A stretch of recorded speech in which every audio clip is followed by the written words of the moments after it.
Hey everyone, it's BJ from the Career Center. I'm here today with James from Student Wellness and the Mind Spa at the University of Maine. Hi James, thanks for joining us. Of course. So three main questions. Are you ready? I'm ready. Let's do it. Okay.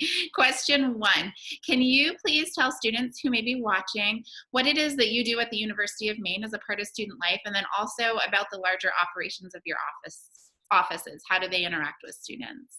Sure. Yeah. So I'm the alcohol and drug educator. So primarily my job is doing presentations on those topics, but I'm also a licensed counselor. So I meet with students one on one as well. And a lot of that is people who are required to meet with me, but I'm also available as a resource for students who have questions or concerns or just want to talk to a confidential resource. We're located right in the Union, right next to the mailroom now. We moved recently. And our office does a lot of stuff. So student wellness, we have peer educators who are going to be doing res hall programs soon. Um, and with the Mind Spa, we do daily programming. And really the Mind Spa is just a relaxing atmosphere to come chill out in for a little bit. But a lot of times we'll have things like kind of just feeling grounded, mental health trainings, opportunities for students to just share and talk about things. It's a little bit more guided, but kind of more relaxed atmosphere too. So yeah, it's been a while since I've been in the office with everything that's going on. So it's kind of hard to remember all of the things that we do, but a lot of trainings and a lot of we also have Black Bears for Recovery, which is for students who are in any kind of recovery, whether that's from substances or mental health, eating disorders, but we have those meetings weekly. Great.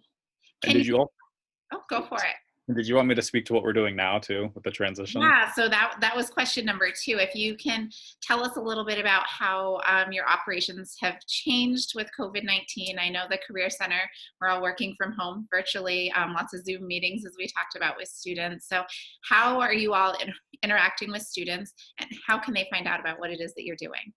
Sure. So we have a variety of social media pages. We have Student Wellness has Facebook and Instagram, and the Mind Spa's on Instagram. So we have a variety of things that we're doing there. Student Wellness is actually doing daily posts, and they're themed. I don't have the themes in front of me, but there are a variety of different topics that they cover regularly.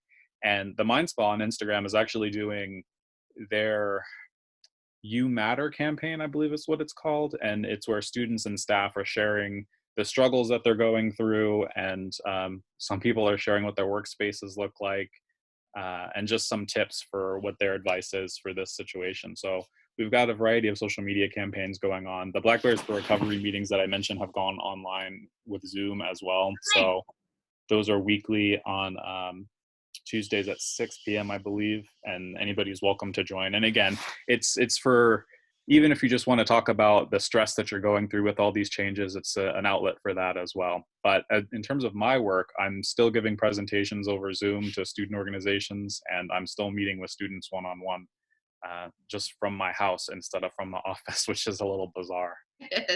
So if students would like to take part in any of these activities, it sounds like they can find you on Facebook and Instagram. Is there also information on your website? There is, and there's links to all social media and programs and my email and all that kind of stuff. Perfect. So the last question, I actually think I have four for you because I have another one that I want to ask you. But the question number three, what advice do you have for students during this crazy time? So we have students whose lives have changed completely. They've moved back home with younger siblings. Some students are still, local in an apartment with their roommates. All the classes are online. All this uncertainty. What advice do you have for students to kind of maintain balance in this stressful time? I think everybody's situation is going to be a little bit different. So it's kind of hard to give advice that's all encompassing. But I do think that I've heard from a number of people that with social distancing and staying home and limiting your contact with others, there's almost been this inclination to just not reach out to people. But I think staying in touch with friends, staying in touch with family, making phone calls. A lot of people don't like phone calls, but in any way that you can get in touch with people, I think talking about your struggles a lot of times is helpful, because then you'll hear from other people that they're experiencing the same things, and it can feel really good to hear that you're not alone. Because while we're physically isolated, we don't have to be socially isolated, luckily, with all the technology. as unsatisfying as talking to you through this computer is, it's kind of nice to be able to connect with other people. It is, absolutely. So, yeah, just reach out to your family and friends. I think that's really great advice. My fourth question, just out of curiosity, being a career counselor, a lot of students that I work with know that they want to help people, but that can look like many different career paths. So, can you tell us a little bit about how you got into the work that you're doing now? Because it's pretty interesting and it's a really interesting way to use a counseling degree. Yeah, and it was not a direct path at all. All the better.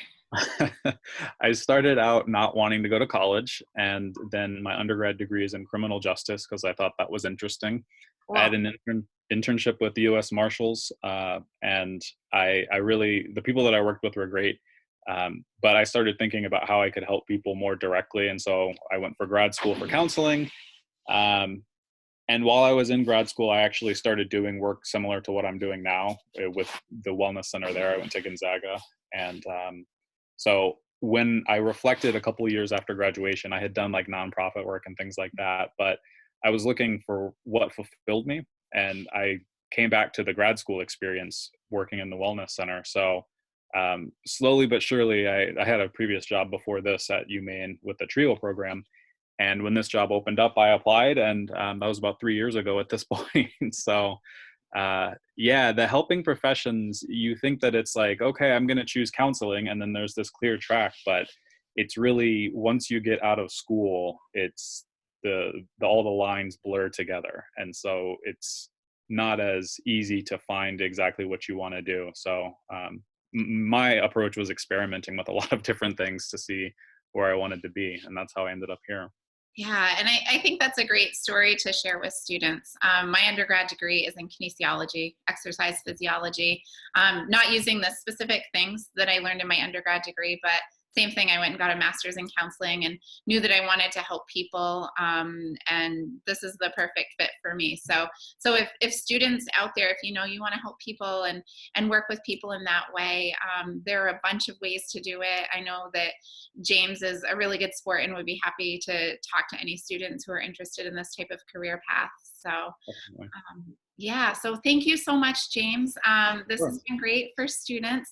I have one bonus question just for fun at the end of it. So one that I've been asking a lot of people who I've been interviewing is tell us about a really interesting part-time job or internship that you had. So it could be something really related to your work, or it could just be something that you did in high school or college that was really fun. I had a conversation with some colleagues about all the different weird jobs that I've had. When I first, so I mentioned I went to Gonzaga for my grad school, and that's in Washington State. And when I first moved there, I was just looking for anything that I could do, and they had this bulletin board for students where anybody could request a student to come do odd jobs for them. Most of it was babysitting, but I found one that somebody was moving and they asked for help moving. And so I was like, okay, I don't know if I'm going to get murdered going to do this or not, but I went to, it was on the other side of town, and it was this woman who lived by herself, and she needed help cleaning her house and moving everything and boxing it up. And she ended up giving me bookshelves and all these weird things that she just didn't want to move with. So I guess that's probably the weirdest that I've had. I could probably go on and on about all the strange part-time jobs that I've had in the past, but that definitely sticks with me. Just hanging out on, I don't even remember what her name was, but just hanging out on her porch while we were taking breaks and just chatting while in between wiping down her stove and boxing things up. Just very odd experience, but Interesting. So if pretty anyone's memorable, moving and needs help, you are experienced. especially now. Yes.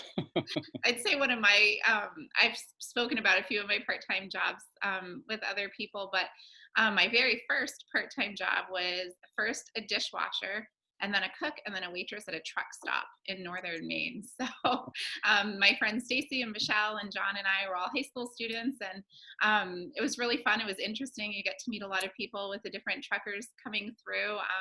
On Saturday nights, we had this thing called retro radio where they played 80s music over the radio. So we would crank up the retro radio, and it was just so much fun. So I learned a lot of things in that part-time job, you know, how to work with other people, be a part of a team. So yeah, interesting, cool stuff. Yeah, definitely. That's cool. Thank you so much, James.